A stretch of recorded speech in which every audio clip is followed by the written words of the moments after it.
Hello, everybody. This is Marisol Ontiveros, and this is my quick summaries on the book Reinventing Project-Based Learning by me. So let's get straight to it. So basically, this book it offers educators an accessible guide for the benefits of project-based learning in today's technologically rich learning environment. In the book, it speaks directly to us, educators, administrators, professional development specialists, basically anybody up in higher education who want to transform learning into a more active, student-driven experience, using technology tools for inquiry, collaboration, connection to the world beyond the classroom, which basically has a lot to do with our flipped classroom that we learned about in order to able to teach the students outside of the regular class-oriented rooms, basically like our class, like online classes. So in chapter 3, Imagining the Possibilities, the chapter, it establishes the conceptual framework of a project. So as an educator, we must ask ourselves, what do you want your students to get out of the lesson? What planning for rigor and digital age skills? And we must also ask, is it authentic and can the students relate? We must let the students use the textbooks as references for their projects. That is very, very,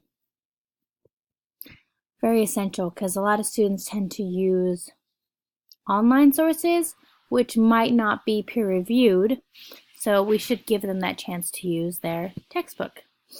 And so the role the teacher must take and what the student should take from the project. So picking what you want to focus on is what a teacher like us, we should figure out first. And we have to be able to enhance the students' learning. So we have to remember that everything that we teach them, it has to be kept with the students in mind and what kind of product the students can learn to produce to demonstrate their learning.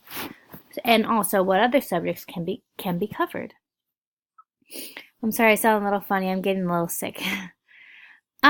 Also, we must plan for our students to use higher order thinking. So we must analyze, which basically means we must have a deeper learning and learning from others. So the students must analyze to have these higher order thinking in their projects.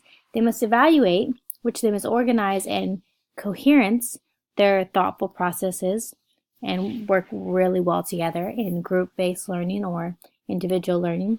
And they must create, research, and make ideas visible, which means the project collaboration in groups, the project management, who does what in a project, how much everybody did and worked together to create the project together. So that really helps with students to use higher order thinking. And so this is a traditional assessment which the chapter goes over. So in this assessment or assignment, we must choose one person, study them, and write a report about his or her life and their achievements. This is traditional as in like a student who's doing a book report on an author.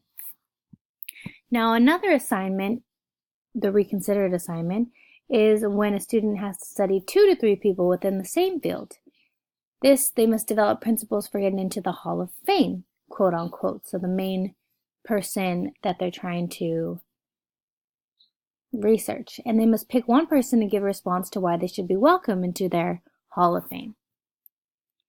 That was basically chapter 3. In chapter 4, it based on strategies for discovery. So first, in order to have these strategies, we must overcome any pitfalls or any little rough patches. So we must be overly planned with too many steps and not enough formative assessments. Those are overcoming pitfalls, so we don't have any room for error. And we must review our projects. So learning through observation in real life is a great way to review our projects. And we must make sure that the project is always meaningful and has substance. I'm sorry, I have an error. I wrote sustenance. I meant to say substance. And we must collaborate our ideas with other teachers. So being educators, we must continue to brainstorm throughout the year how we can get to our students better with higher order thinking and group collaboration. we must learn how to design these terrific projects. These projects that involve, if the planning is flexible and centered on the students' questions and interest. And there are many characteristics for a good project, which I said if it's flexible, but the students must also be able to construct their own meaning. And another project, if it's good, it would be centered on a driving question. So if it centers on the student's interest and is realistic, the students will learn with it, and they will learn from each other, and they will also be like teachers towards each other, like one student helps another while the student helps another, and vice versa, and so on and so forth. This promotes learning dispositions, and it promotes 21st century literacy skills, which includes hands-on learning, and utilizes authentic audiences for sharing, as in the students in their class. And lastly, chapter 5. So in order to make the assessment meaningful, it must be easy to be understood, it must be heard, and continuous. So as educators, we must inform the students what the objective of the lesson is at the beginning of the lesson. As in, when you're speaking about, given a lesson on suffixes, you must explain that the objective of this lesson is to learn suffixes, the meaning of, and how you can easily find one. So that would be an example. And we must always check the progress, set milestones, and plan check-ins. So evaluating the quality of the project so it can be greater for the next time that we teach to another set of students or students in a different class.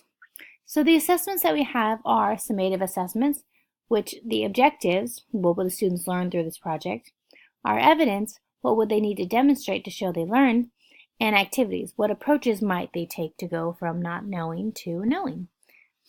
And the rubrics for this assessment is the knowledge gained, skills learned, and the processes or dispositions used.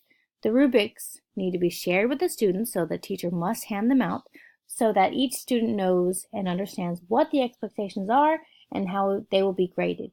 As in, if you complete this, you get a 1, or all of this out of 2, out of 3. It really narrows it down to what the student needs or what tools they need to use and utilize in order to get the grade that they deserve. And oh my goodness, I didn't realize I talked for all of it. And I'm sorry, but these are the references, and this would be the end of my little video. That was a little quicker than I thought it was going to be. So the references is basically the textbook. That was all of chapter 3, 4, and 5, well, my summary version. So Reinventing Project-Based Learning, your field guide to real-world projects in the digital age, by Susie Boss and Jane Koss. Thank you so much for listening to my little spiel. Have a great rest of your day.